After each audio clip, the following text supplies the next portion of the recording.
Tänases loengus tuleb juttu siis Eesti ala mõjutanud vee- ja kaubateedest viikingi ajal ja ka sajandeid enne viikingeid.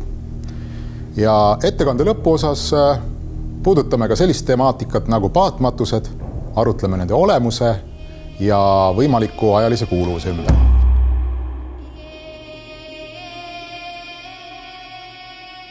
Salme laevmatused tegelikult pärinevad ajast, mis langeb enam-vähem kokku idaviikingluse kui sellise algusega, mil Läänemere soomlaste põlisele asualale rajati Alde-Juuborgi nimekandev keskus. See toimus umbes 750 aasta paiku peale Kristust. See oli üks skandinaavlaste varalinnalistest käsitöö ja kaubanduskeskustest, mis tekkisid kõik enam-vähem ühel ja samal ajal. Rootsis Sveamaal sai selliseks kohaks Pirka, Taanis Hedebi ja Ribe ning Norras Kaupang. Põhjalased palju varasemal perioodil, näiteks 7. sajandil, veel Soome lahe idaosast kaugemale, välja arvatud siis ehk Laadoga järve.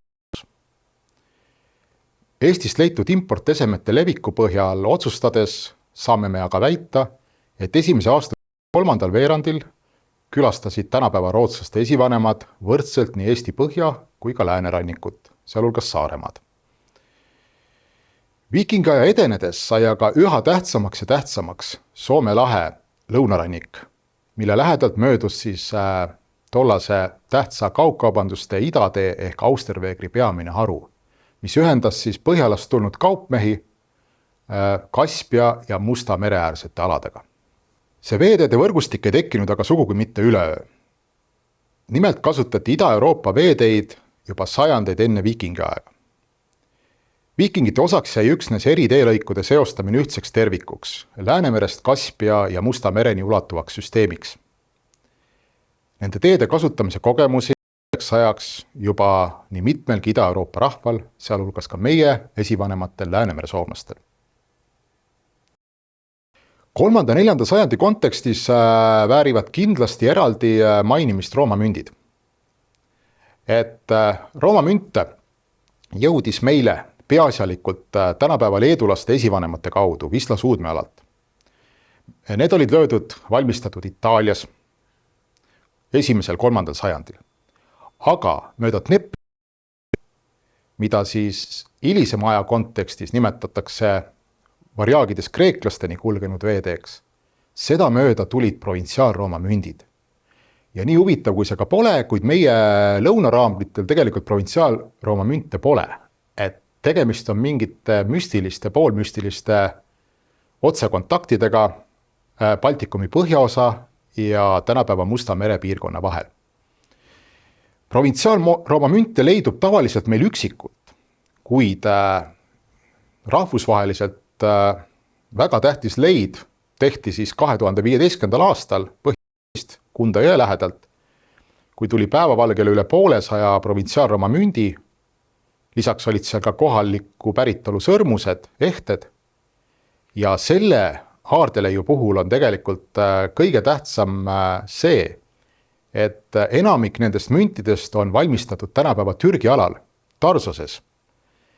Ja nende vermimisaeg jääb sinna 3. sajandi algusse ja müntide peal on tavaliselt kujutatud siis tollase verejänulise Rooma keisri Caracalla püsti.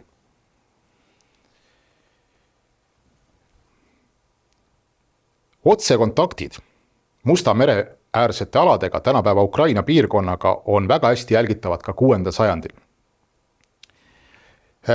6. sajandi hõbeaaretega seoses torkab silma nende koondumine Peipsi-Pihkva järve Valgala territooriumile.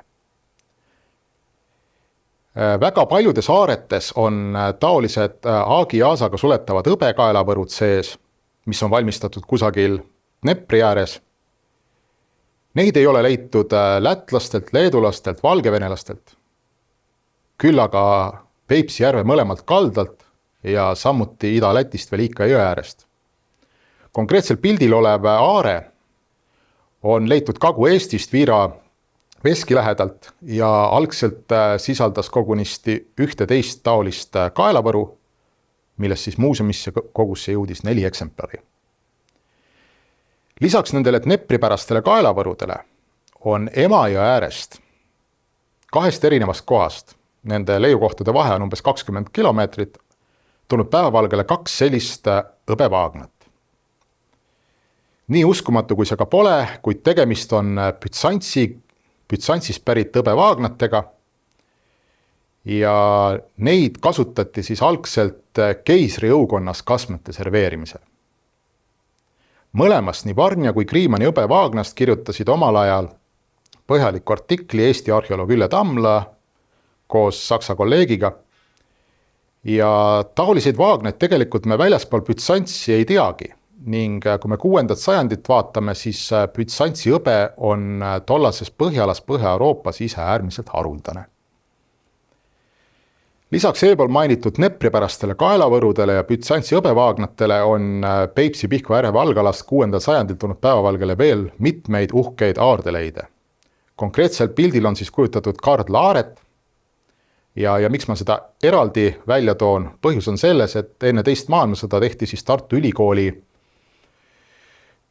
initsiatiivil mõnedest selles aardes sisaldavatest kaelavõrudest proovid. Ja selgus selline üllatav tõsiasi,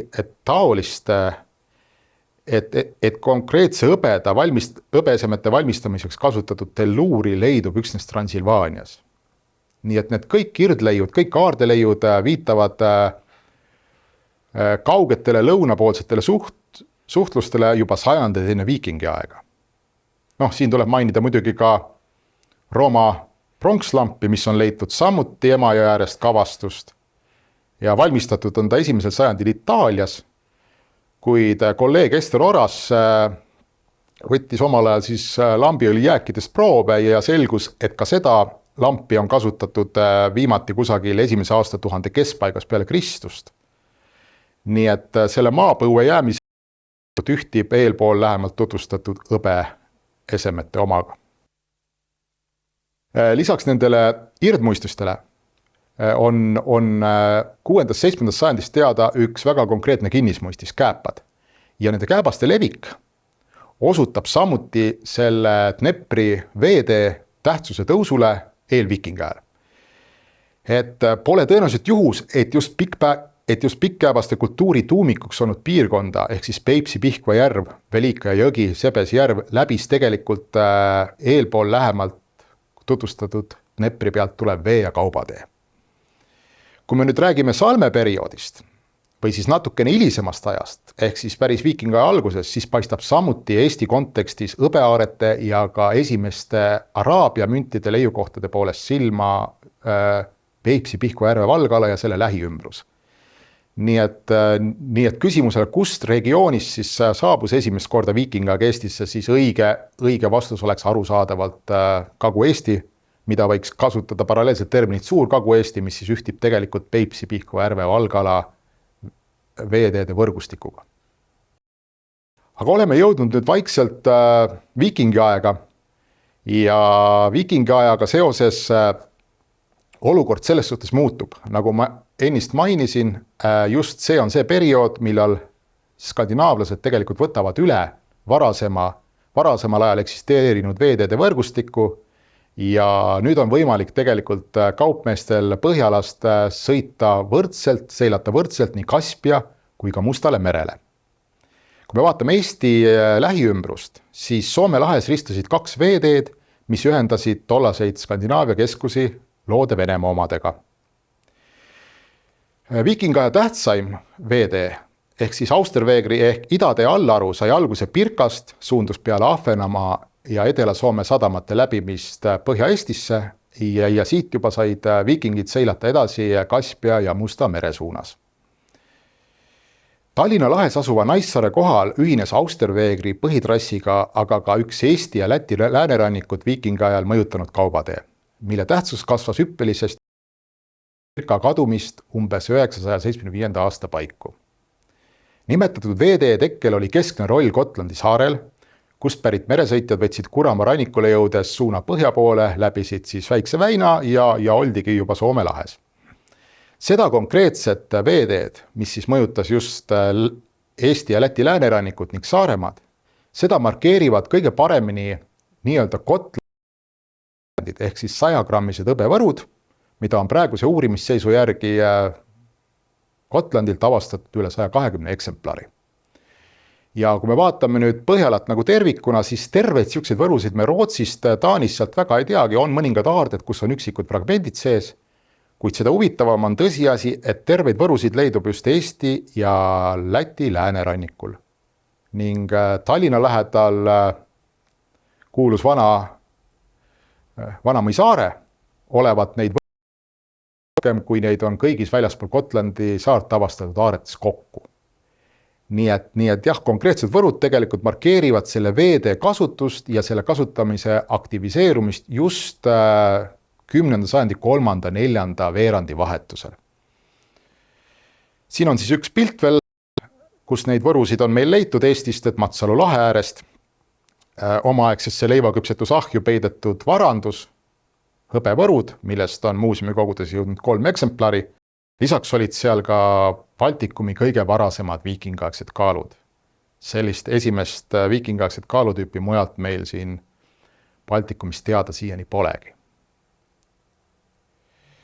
Tulles tagasi selle Soome lahe juurde ja mööda seda kulgenud idade tähtsaima allaaru küsimuse juurde, siis enamik uurijaid on üksmeelel selles, et suuroem osa muinasaegsetest laevnikest eelistas seilata just pikki Eesti põhjarannikut, kus vastupidiselt siis Soomele ei ohustanud meremehi nii otseselt Läänemere ohtlikud edelatuuled ja rohked saarekesed ning veealused karid.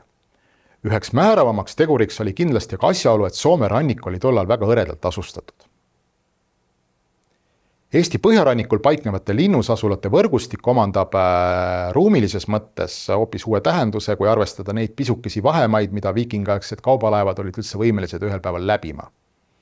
Tahes-tahtmata tuli ju teatud aja möödudes peatuda, moona ja värske veevarusid täiendada ning seda eelistati alati teha paikades, kus kaubalasti kaitses vähemasti teoreetiliselt mingigi sadamarahu. Soome laht pakkus lõunarannikule pööramiseks soodsama võimaluse Iru ehk siis tänapäeva Tallinn kohal.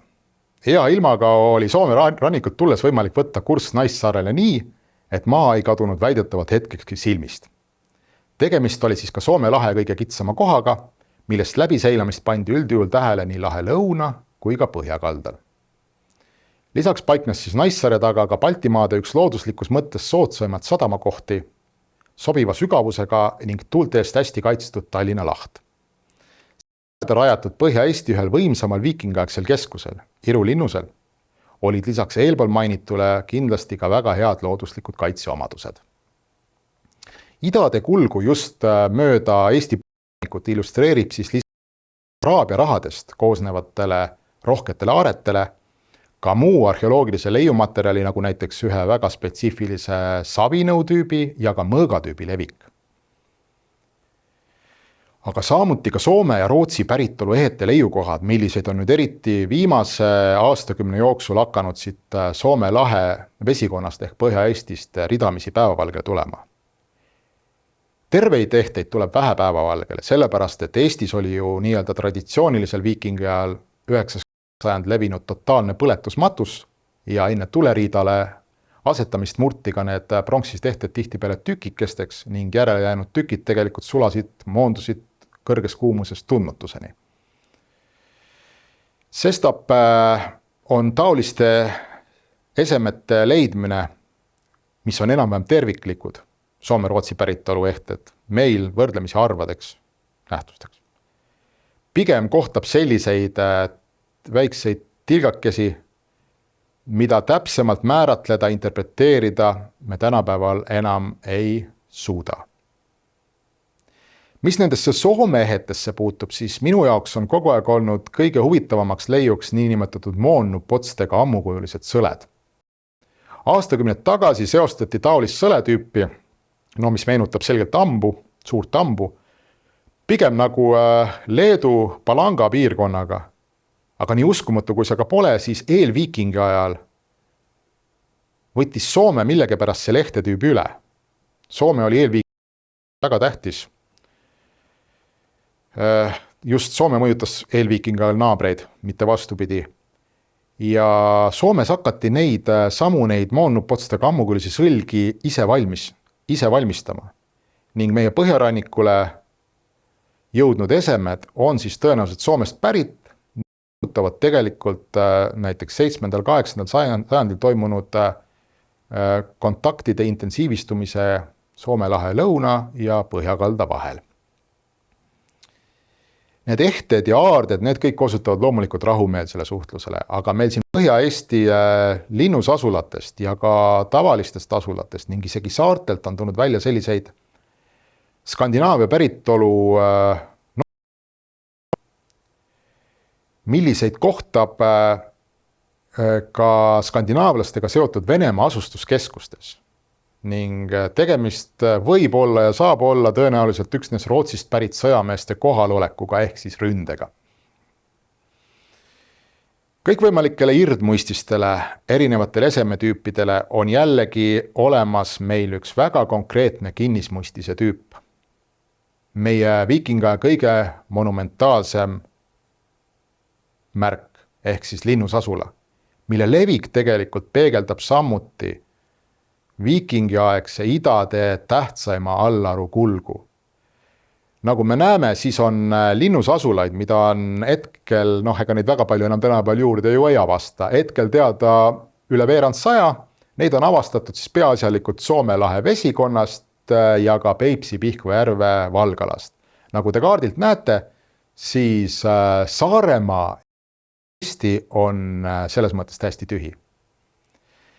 Ja kui me vaatame Peipsi järve idakallast, siis seal olevat 3 linnusasulat. Need saavad olla tekkinud samuti üksnes veetranspordi teenindamiseks. Sest teades sealset maastikku, siis seal mingit agraarühiskonda kui sellist tollal eksisteerida väga laialt ei saanud. Ja tõepoolest, see sama Austerveegri üks allaru, mis suudus Narva jõge mööda Peipsi peale, läkski alguses mööda Peipsi idakallast pidi ja siis pärast Pihkva läänekallast. See tegelikult need samad tänapäeva Venemaa territooriumile jäävad linnusasulat Peipsijärve idakaldal, need markeerivadki seda idade tähtsaima allaru kulgu ja lisaks muidugi ka aardeleiud. Sellel kaardil mul ei ole peale pandud Loode-Venemaa aardeid, aga piisab, kui vaadata Eesti kaarti, tegemist on siis klassikalise viikingaja perioodiga, nii-öelda 9.–10. sajand, et kogu Baltikumi vaadates siis Araabia rahadest koosnevad leiud, aarded, hõbeaarded on tulnud päevavalgele reeglina üksnes rannikulähedastest piirkondadest. Ja täiesti erandlik on Emajõe joon siis Peipsi järvest vaadatuna, et taoline aarete paiknemisskeem saab tekkida üksnes siis, kui oli aktiivselt kasutusel Peipsi-Pihkva järve veetee. Ja nagu te kaardilt näha võite, siis üks viikingaja tähtsamaid, 10. sajandi tähtsamaid sadamakohti asus Eestis Tartus. Ilma selle eelneva selgitava jututa hakata inimestele tänavatel või siis kuskil loengutel rääkima sellest, kuidas tähtsaim sadamakoht, üks tähtsamaid Eesti sadamakohti oli Tartus, siis selle peale tõenäoliselt lõpetataks nagu igasugune kuulamine ja loengust läheks rahvas lihtsalt minema. Aga aarete levik teadupärast ei peta ja just aarded on need, mis osutavad omaaegsetele keskustele ja tähtsamatele veeteedele. Saaremaalt on aardeid tulnud päevavalgele samuti, nagu ka mujalt Eestist igalt poolt. Saaremaa paistab nagu eriti silma võib-olla hilisviikingajal ehk siis 1030–40 aastatel, kui me kaarti vaatame, siis muu Eesti on tegelikult sellel perioodil aaretest täitsa tühi. Välja arvatud siis tänapäeva Kohtla-Järve piirkond, kus asus samuti viikingaegne tähtsam sadamakoht ja keskus. Selle põhjuseid on välja pakutud mitmeid, tõenäoliselt on tegemist mingit laadi sisepoliitiliste põhjustega ehk siis maa maksustamisega. Me teame ju, mis 1030-ndatel tegelikult siin juhtus, et Jaroslav Targa väed hõivasid Tartu ja siis mõneks ajaks oli Eestiga võrdlemisi pahasti. Aga nii või teisiti, kui mujalt maailmast, naabermaadest teame arvukalt aardeleide, aga Eesti on müstilisel põhjusel aardeleidudest täitsa tühi. Ja üheks erandlikuks piirkonnaks on just Saaremaa läänerannik, Lümandu ja Kihelkonna kant. Siin veel pilt sellest meie esivanemate kõrgajast, 11. sajandi teisest poolest, mida oleme varasemal ajal nimetanud järelviikingiajaks Eestis. Nüüd võime selle kohta kasutada samamoodi terminit viikingaeg, hilisviikingaeg Nimelt on ka Skandinaavia kolleegid jõudnud lõpuks nii-öelda jutumärkides muidugi ühisele seisukoha, et viikingaeg, mis algab mõnevõrra varem, umbes samal ajal, kui Salme laevad maasse jäävad, lõpeb ka alles umbes 1100. aasta paiku, nii et kui rääkida nagu meie kõrgajast, sest need, ütleme, aarded tegelikult majandusajaloolise kontseptsiooni kohaselt osutavad mingit laadi äritegevusele, siis me peame kindlasti rõhutama just 11. sajandi teist poolt. See on siis aeg, kui Eestist on, me teame sellest lühikesest perioodist umbes 80 aaret ja seda on rohkem vaata, kui kõigis Läänemere maades tollal kokku. Nii et täielik meie esivanemate kõrgaeg ja arvatavalt me saime selle õbeda, selle tohutu varanduse Soomaagist raua tootmise tagajärjel. Ennist oli väga põgusalt juttu mööda Peipsi-Pihkva järve kulgenud veeteest. Kui me nüüd võrdleme seda trassi, mis siis suundub peale Sebesi järvi Taugava ülemjooksu peale ja sealt edasi Dneprile, siis on tegemist kõige märjema marsuudiga, mis ühendab Põhjalat Musta merega. Miks siis kasutati varasemal ajal seda üle Vana-Laadoga ja Novgorodi minevat trassi? Ehk siis miks seda tehti viikinga esimesel, miks ei võetud kohe kasutusele seda Peipsi-Pihkva järve veeteed, mis on tegelikult ju ideaalne trass peale Narva-Kose läbimist, ootab sind ees lai avar veteväli, nii et sõua ainult nii palju kui jõuad, et järgmine takistus on ees veel Liikaja peal. Ja kui Sebes järvedele jõuda, siis jääb ja ka tuleb ainult paatelaevu pool kilomeetrit võib-olla mööda maismaad lohistada. Kui me vaatame seda Novgorodi Vana-Laadoga trassi, siis seal on ju kilomeetrid vaja maismaad mööda mütata, et ühelt teelt teise jõuda ja suurest kärestikest mööduda. Põhjus oli väga lihtne, nimelt alguses seilati võrdselt nii Kaspia merele kui ka Mustale merele. Mustale merele pääses siis Dneprit mööda, seda veeteed kutsume meie tänapäeval siis Varjaagidest kreeklasteni minevaks veeteeks ja teine oli siis Varjaagidest araablasteni minev veetee, mis kulges mööda Volga jõge, Läänemere soome keeli, Valge jõgi. Aga juhtus selline asi selle Volga veeteega, et selle keskjooksul elavad Volga bulgarid otsustasid 10. sajandi alguses vastu võtta moslemi usu, milles pole ju midagi taunivat, aga probleem tekkis sellepärast, et nad edaspidi ei lasknud enam Põhjalast tulnud viikingeid kaupmehi edasi Kaspia merele, vaid hakkasid ise seal kohapeal kauplema ja kõvasti liigkasu võtma. Ja sestap 10. sajandi jooksul muutus järjest tähtsamaks Dnepri veetee, mida meie esivanemad olid ju väga aktiivselt kasutanud juba 2 sajandit enne viikingi aega. Nii et see üle siis Kiievi ja Mustale merele suundunud veetee oli kõige tegelikult nii-öelda märjem marsuut. Kõige ideaalsem trass, mida mööda on võimalik Põhjalast tegelikult jõuda Mustale merele, mille taga ju lisaks Bütsantsile, millega suheldi, asusid ka Araabia maad.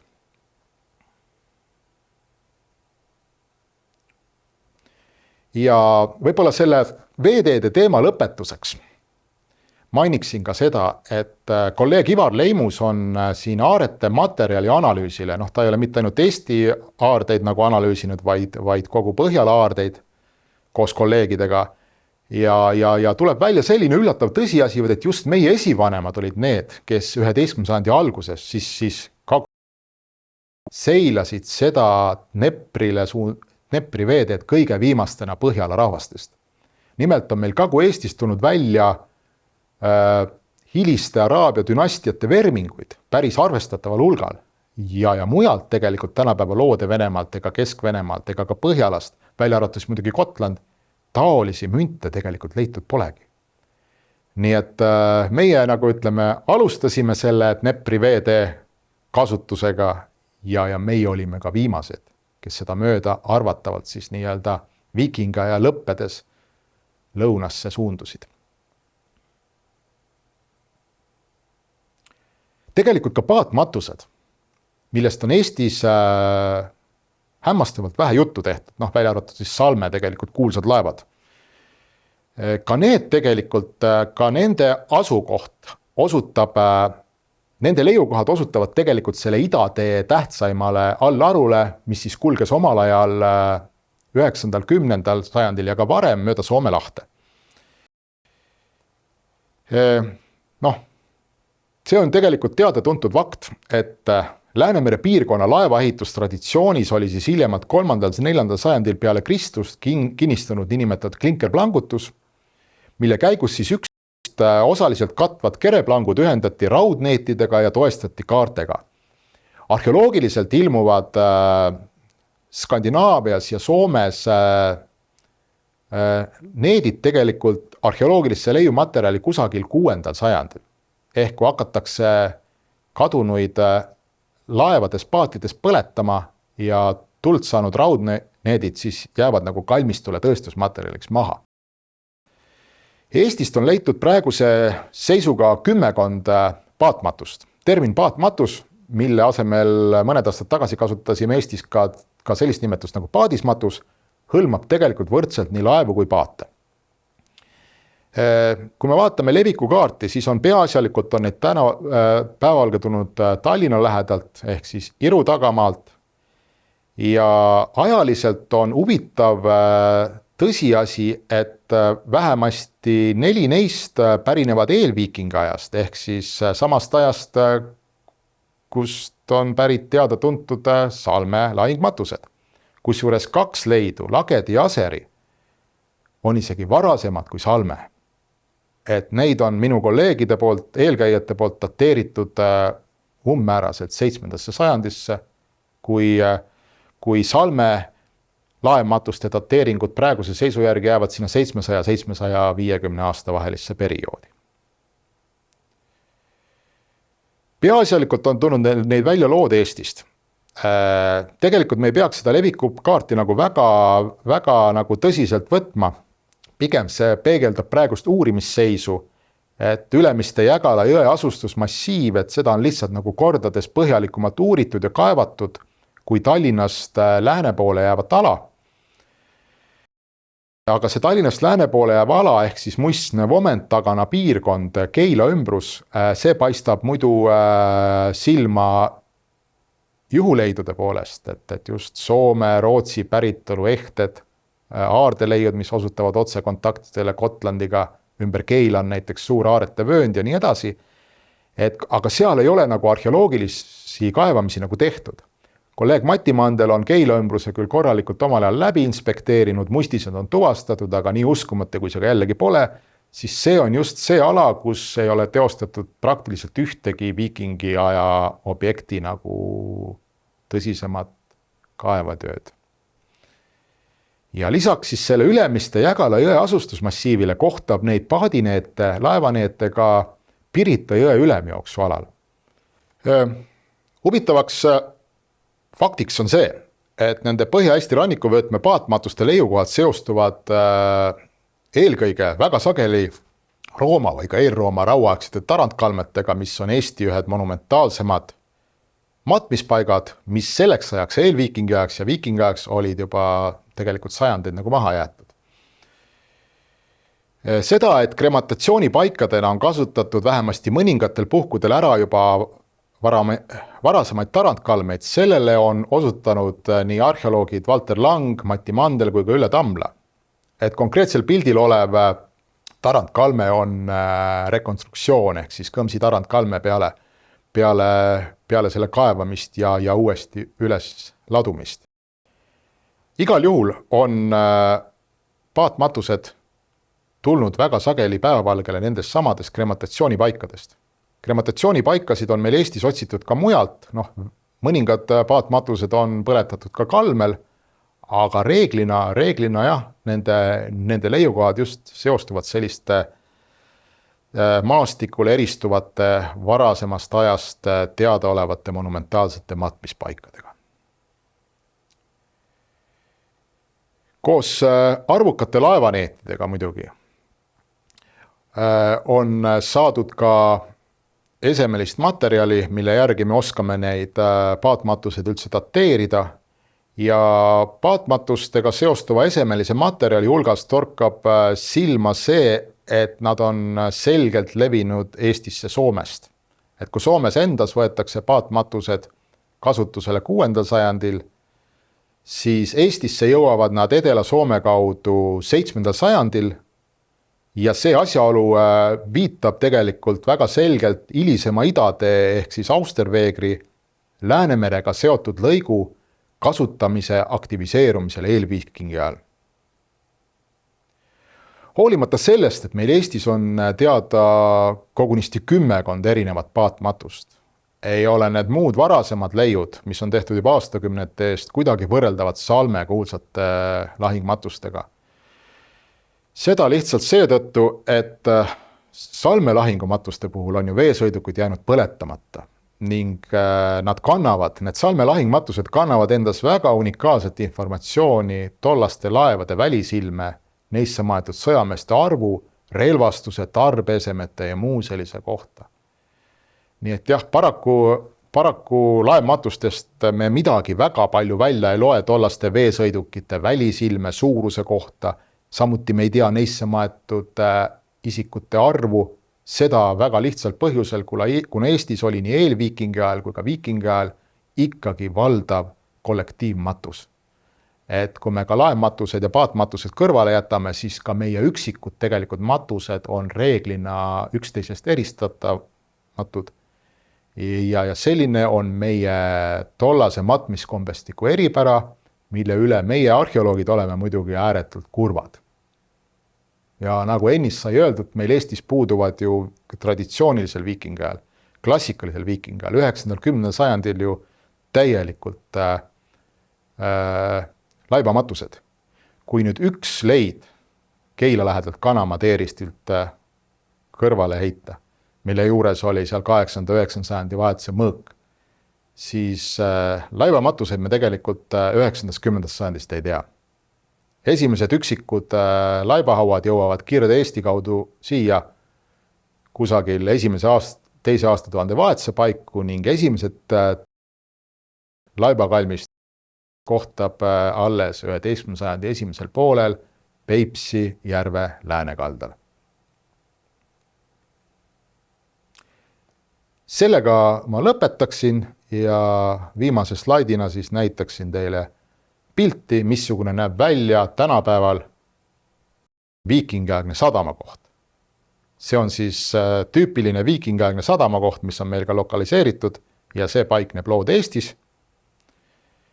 Ja see on siis see koht, kus meil kunagi teoreetiliselt on võimalik võib-olla leida ka nii-öelda paadiniete in situ, nagu see juhtus Saaremaal, aga paraku siit Põhja-Eesti kalmetest me suure tõenäosusega selliseid leide kunagi ei avasta, kus oleks veel täiesti laevade kontuurid aimatavad.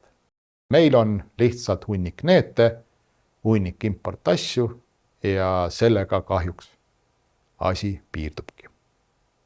Tänan tähelepanu eest!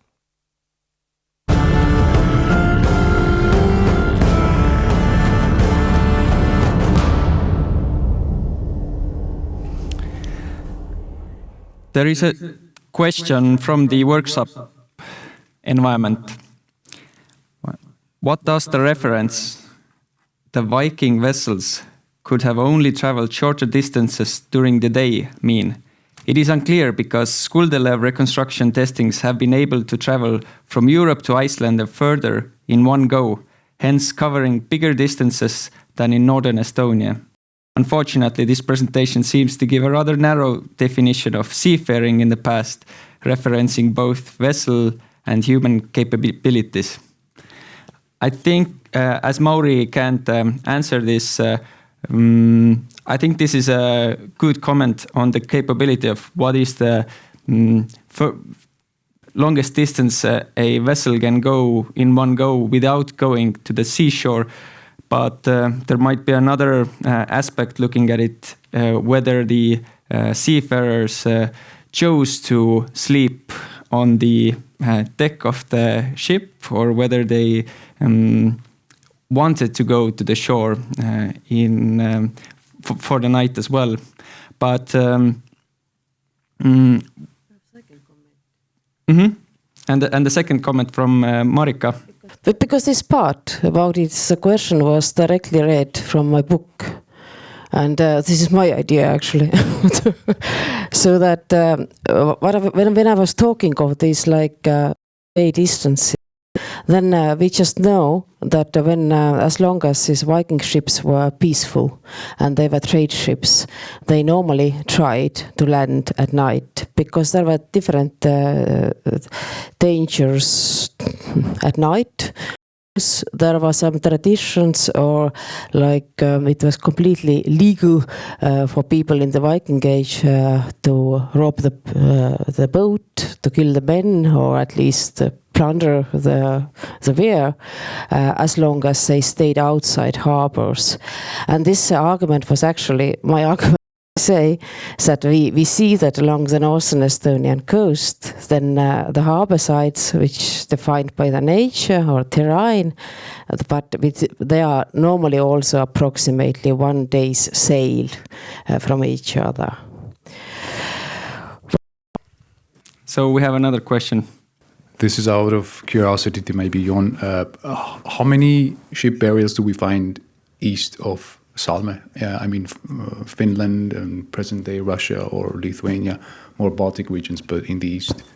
Just thank you.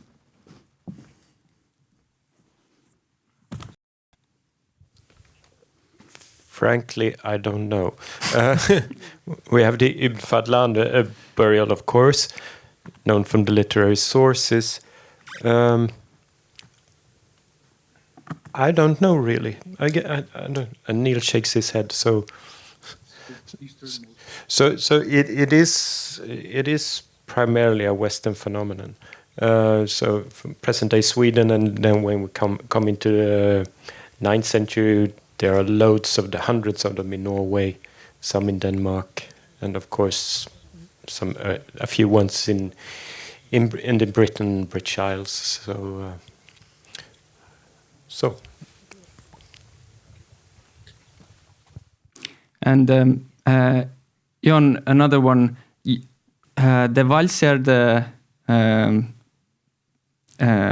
drawings you showed us, there weren't the human remains.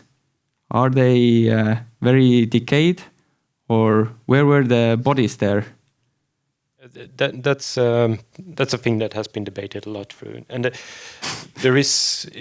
is often said that there are no bodies in the Valsjärd graves, but that is not correct, because there are, in most boat burials in Valsjärd, there are remains of human remains, but they are much poorer preserved than the animal remains in the front of the boat. So in some cases it's only a finger bone attached to the copper corrosions of a sword, and sometimes you can recognize large parts of the body, but still badly preserved. Thank you.